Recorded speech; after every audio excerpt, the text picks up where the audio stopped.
This week, NATO leaders wrap up their crucial two-day summit in Lithuania. Topping the agenda, Russia's war in Ukraine and the admission of Sweden to the defense alliance.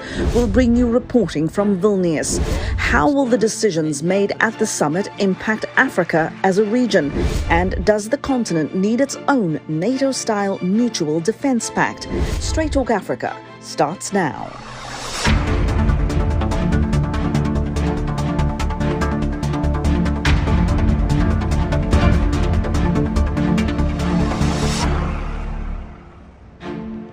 Hello there and welcome to Straight Talk Africa. I'm Haiti Adams. It is great to be with you. Leaders of the countries that make up the North Atlantic Treaty Organization, or NATO, are ending their critical summit in Lithuania. They've been discussing Russia's war in Ukraine as well as expansion of the alliance. VOA's Patsy Widakuswara takes a look at day one of the summit. On the first day of the NATO summit in Vilnius, Lithuania, the alliance agreed to welcome Ukraine to become a member without giving a time frame. And then the decision to remove the requirement for a membership action plan, which actually means that instead of 2 steps to become a member, there will now be 1 step. And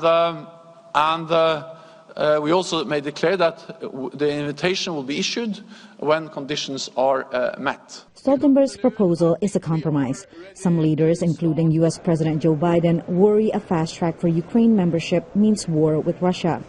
Meanwhile, Baltic states, including summit host Lithuania, think it will be a deterrence. All members showed support for Ukrainian President Volodymyr Zelensky, who attended the summit. Thank you for your help for our defense, for your clear, honest and bold position on your invitation for Ukraine to join NATO. NATO leaders also renewed their commitment to spend at least 2% of GDP on defense amid Russia's war on Ukraine.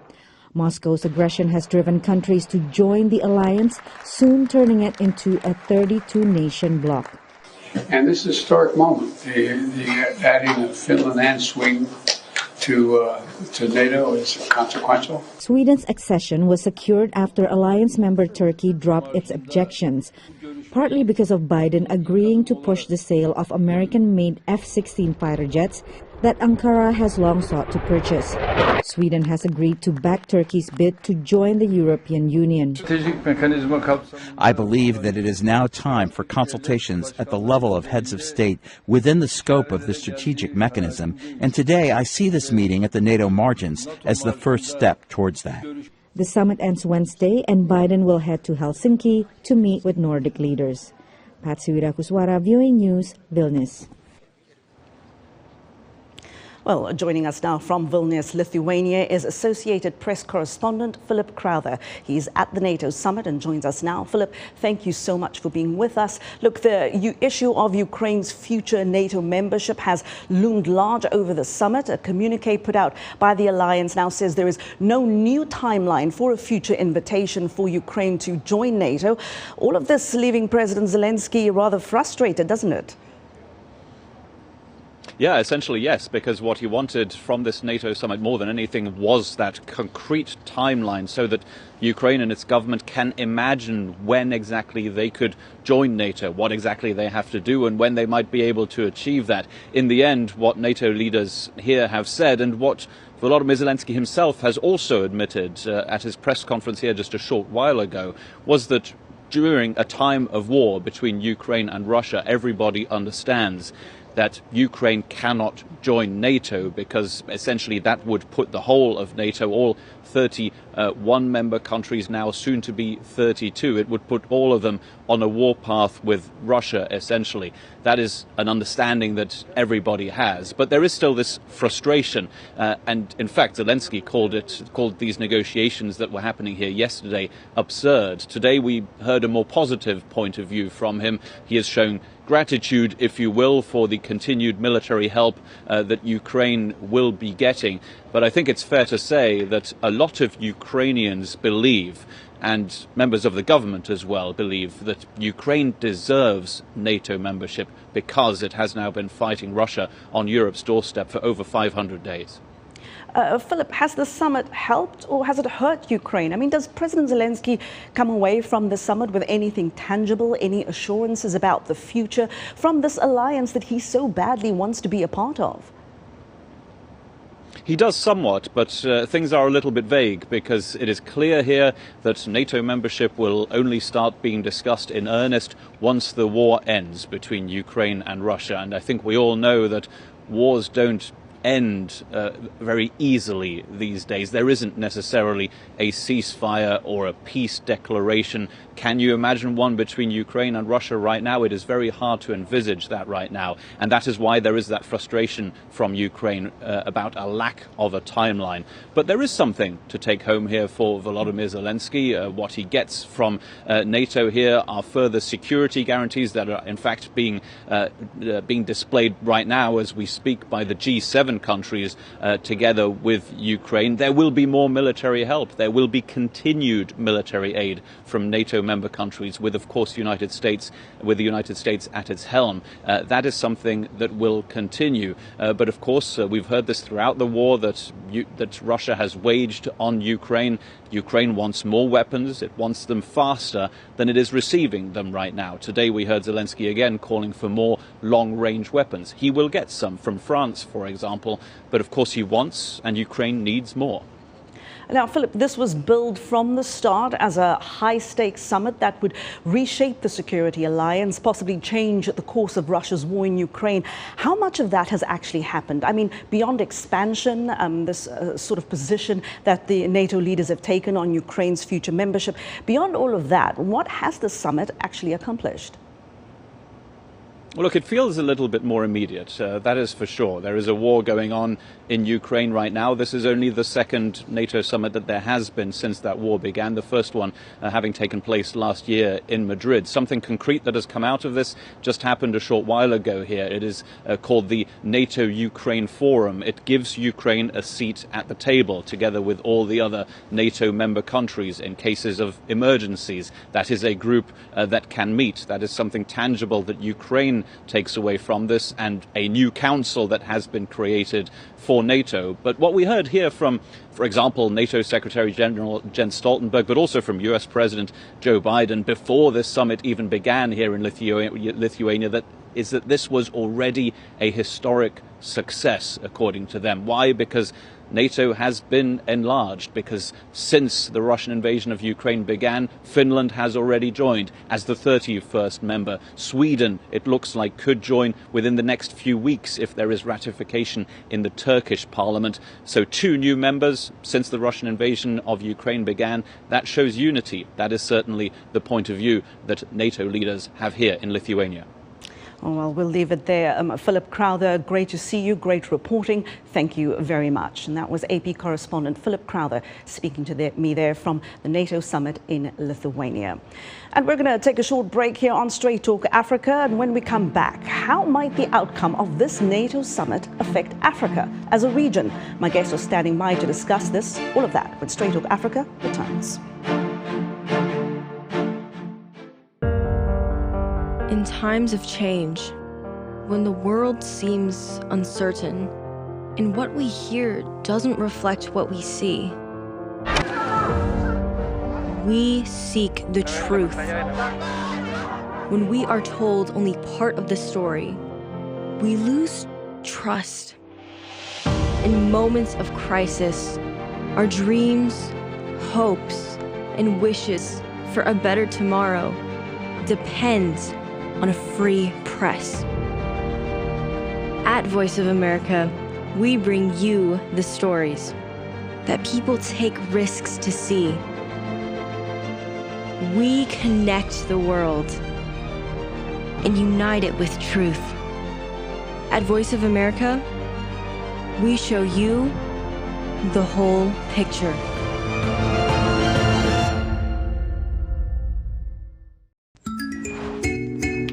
The FIFA Women's World Cup 2023 is set to kick off in Australia and New Zealand. Morocco and Zambia are making their debut, while Nigeria, along with South Africa, make their triumphant return to the tournament. Yet all eyes will not only be on the playing field, but on FIFA itself. On this week's edition of Our Voices, we'll take a closer look at the upcoming Women's World Cup Games and see if FIFA will keep its promise to be more inclusive and pay big money to their female players. Join the conversation each week right here on Our Voices.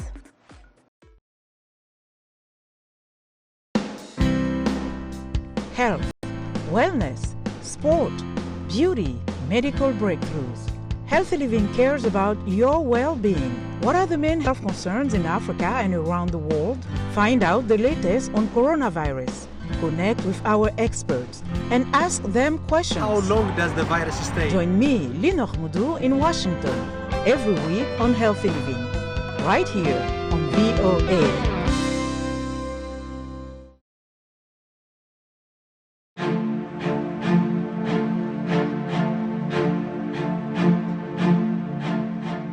You're with Straight Talk Africa. Welcome back. We're discussing a crucial summit of the North Atlantic Treaty underway in Lithuania. Now, NATO is a regional defense alliance, so of course African countries cannot join that alliance.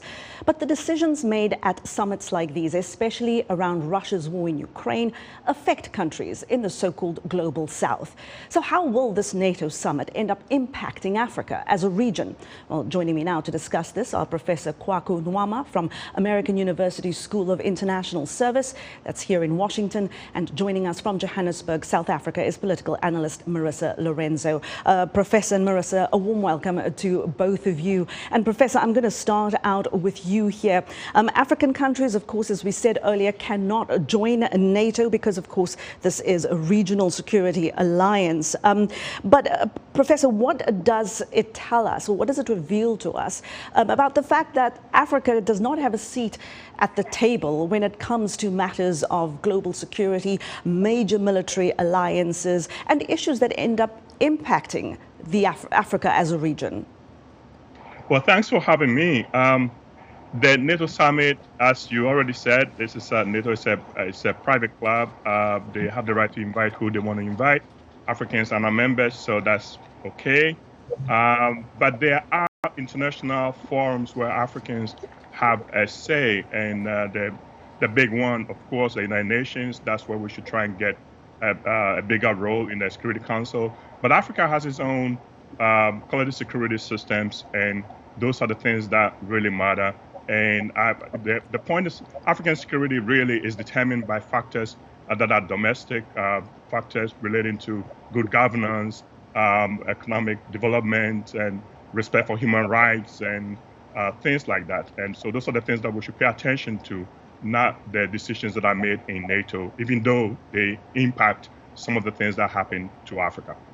Marissa, I want to bring you in here. Of course, going off what the professor just said, what is your take on that? And what, in your view, should African countries be looking to glean from this NATO summit? I think given the impact that the Russia-Ukraine conflict does have on Africa, it would have been nice to see some kind of representation. NATO has something called the Mediterranean Dialogue, which includes actually 4 countries in Africa, but in North Africa. It would be nice if there was something similar set up for sub-Saharan African countries, so that there would be the opportunity for African leaders to voice their opinions on the matter and where they think that they can perhaps play a role, and perhaps also to explain the impact that the conflict is having on them, to make that much more known. I think that African leaders, just because of the impact that the conflict is having, especially on food security, I think they will be watching this quite closely, because the longer this drags on, the worse it effectively is. It's a global problem, and that includes Africa as well. Professor, you mentioned earlier that, of course, Africa has its own regional mechanisms, more or less to this effect. But when we talk about the whole discussion around a possible seat for the African Union at the UN Security Council, how far would a seat like that go towards bringing more African voices into conversations that do revolve around military matters and sort of geopolitical dynamics, which currently, as we're seeing, does not work for everybody? Oh, that would be a major step forward if we could actually do it. I don't think it's going to happen, but if that were to happen, it will really surface African concerns and provide another forum through which Africa can actually articulate its interests and push for policies that are responsive to our unique needs. So that's an avenue that needs to be pursued. The entire collective security, the post-Second World War collective security architecture needs major rethink and major reformation, and Africa should be a major part of that process, considering the fact that we have a majority of the votes in the General Assembly, and we are an important part of the future of the globe going forward. I think that Africa cannot be marginalized in any major security forum, and so that it's something that we should definitely look to push. Maybe the United States can help with that. At the Africa Summit, Joe Biden promised to get Africa representation in the G20 and other forums that matter. So those are some of the things that we can probably push for, and maybe we can get the Russians, they still sit on the Security Council, we can get them to also advocate for a greater African representation in the Security Council. That would actually make a significant difference rather than simply going to a NATO summit, being in the margins, and nobody really taking what you say seriously. Speaking of that, Professor, just a follow-up question here. I mean, to what extent is a seat on the UN Security Council a pipe dream? And to what extent can that actually, and will it actually be a reality? Do you believe promises that Africa could potentially get representation, permanent representation on the UN Security Council? In the short term, I don't think that's going to happen. But we've seen global dynamics change because the United States now needs allies in Africa. So African voices matter, and maybe this is our time. This is one of the issues that we can use as leverage to really push for representation. It's not impossible. We've seen changes in the Security Council. Russia, for example, is now a founding member. The seat that Russia occupies used to belong to the Soviet Union. The seat that China occupies used to belong to Taiwan. So we've seen things that can happen in the Security Council. We've seen, Russia. We've seen China expelled from the United Nations with a vote in the General Assembly. So things can be done, and Africans need to be strategic about this, and we need to explore those options, and we need allies. It's not just Africans that want a greater voice in the Security Council. It's the entire global south. The architecture is outdated, and so we need allies, and those allies are there. Brazil wants representation on there. Probably Germany should have representation on there as well. The future is Africa. By 2050, 1 out of 4 people on the planet will be in Africa, so we cannot be marginalized anymore. And I think that that's something that we need to push. Professor, of course, you're right, as you rightly said. I mean, we will be well served to be reminded that, of course, the seats of China and Russia, they were not founding members as they are, the shape that they are in today, of course. Marissa, is it realistic and practical to expect that the African Union represent Africa at the UN Security Council? Different countries with different views, different aspirations, different politics. Is that the only solution, to just have the African Union represent everyone? No, I definitely think that certain countries should be given permanent seats on the UN Security Council. African countries do have a non-permanent seat, but of course it's not enough, and then it's rotating, so it only really lasts a year. To ask the African Union, or to expect the African Union to be able to represent all of these diverse interests, like you point out, I think is a very tall order. It is very difficult to find kind of common ground and to find unity in bringing, effectively 54 voices together. It would be better if there could be representation along perhaps regional lines, working with regional blocs, things like that. But also, states do compete against one another, which happens all over the world, including in Africa. And so getting everyone's interests aligned through one body, I don't think would be enough. Professor, I know in the past that there has been cooperation between NATO and the African Union, but in your view, is it time that Africa had its own NATO-style alliance, its own mutual defense pact that everybody knows about and that meets as regularly as NATO does, although this has only been its second summit, but that meets annually and that grabs headlines to the same extent as NATO does?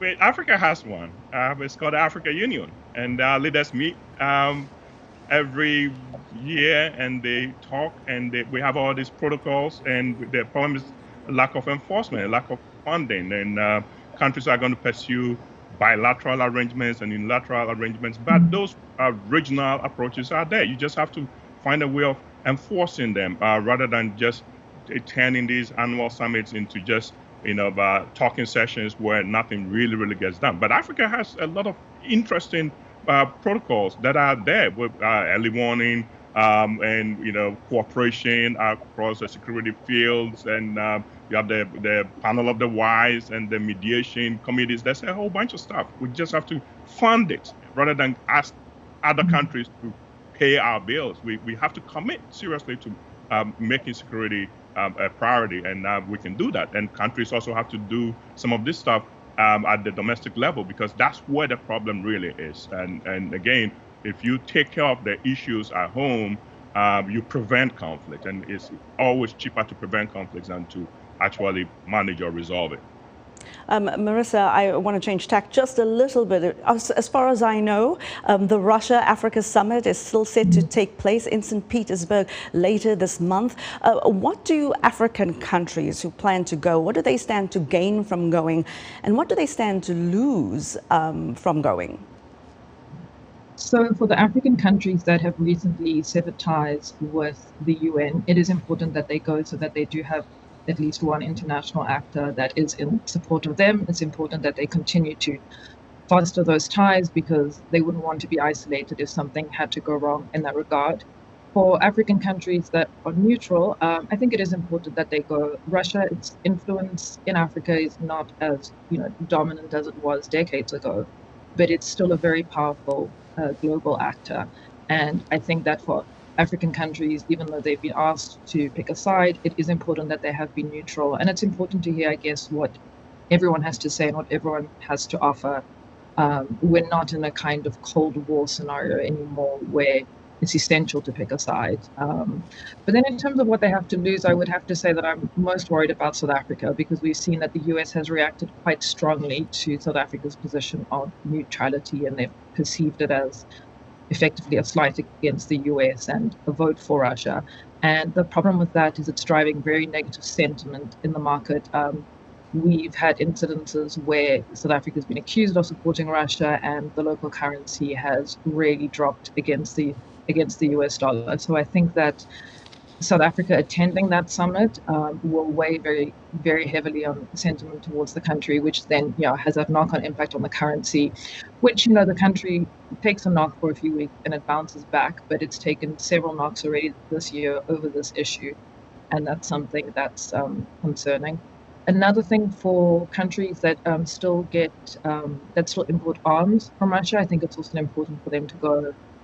Again, because Russia is a very important supplier for security matters, so they would definitely need to have their presence there. Professor and Marissa, please stay with me. We're going to take a short break, and we'll continue our discussion on the other side of that break. Stay with us. We're back in a moment.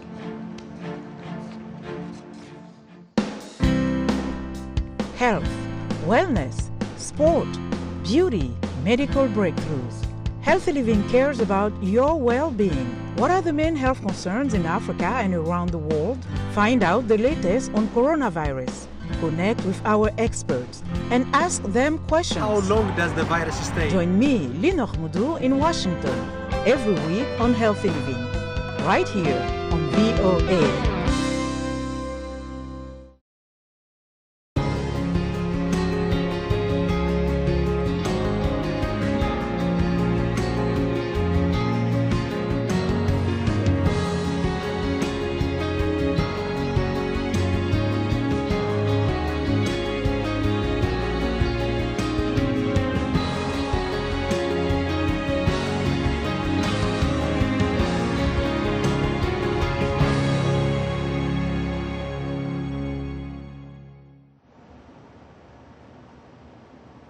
You're with Straight Talk Africa. Welcome back. We've been discussing the NATO summit that wraps up in Lithuania today and how the decisions made there affect African nations and whether Africa should have its own NATO-style mutual defense pact. My guests are political analyst Marissa Lorenzo and Professor Kwaku Nwama from the School of International Service at American University. Professor, we were discussing earlier the Russia-Africa summit coming up near the end of this month. Look, the Kremlin is, of course, trying to recover from a short-lived mutiny, but a mutiny nevertheless. But it also has a full-scale war that it has to finance. What can Moscow actually offer African nations right now? Well, Moscow still controls Wagner. And Wagner is playing a major role in Africa right now. And one of the things that we have to watch is as you're getting Prigozhin and Putin patch up and he's drawn further into this Ukraine war, African countries that depend on Wagner for security guarantees are going to start suffering. That's something that can be discussed. Even Wagner's role in Sudan should actually be addressed because Wagner is playing a serious role in the Sudan conflict. But the other thing that is important is African countries need to go back to the Black Sea grain deal that they talked about a couple of weeks ago when they launched that mediation effort. We haven't seen any movement on that front. That's something that they should also try and see if they can get guarantees on grain and fertilizer exports, and also some general support from the Russians in the Security Council. They still have an important voice, so that's something that's also going to be important. But generally, I also want them to go back to some of the things that were agreed at Sochi in 2019. They came up with all these beautiful agreements that were not followed through. So we can't just keep holding summits if we're not going to implement the things that we said we're going to do. So they need to go back. If Russia really wants Africa's support in the United Nations, they have to show a commitment to things that matter to Africans. But it's up to Africans to make a demand. You got to come to these summits with a list of things that you want. And I'm looking forward to hearing African leaders ask for things that benefit their people rather than things that benefit them individually. Marissa, there are summits being held left, right and center, enough to make everybody's head spin. Another one to look out for a little later this year, of course, or next month at least, is the BRICS summit. As things stand, are the South Africans expecting Russian President Vladimir Putin to come to South Africa for that summit? I know they've been in a bind about that. How do they feel right now? So at the moment, what's been reported in local media is that Putin will not be attending in person. He will be attending virtually, which is really what the government here prefers, just to avoid everything that's going on with the ICC, the negative press, all of that. So it would really make a really big difference for South Africa if Putin doesn't come here. So at the moment, he's not expected to come. Of course, this can change, but I think that South Africa is very aware, or the government is very aware of what that would mean and the kind of risk that they would be taking in terms of the international standing. And yeah, so he's not expected to come. He's expected to attend virtually. I can almost hear the collective sigh of relief within circles there, political circles in South Africa. Thank you so much, Marissa Lorenzo and Professor Kwaku Nwama. Thank you to both of you.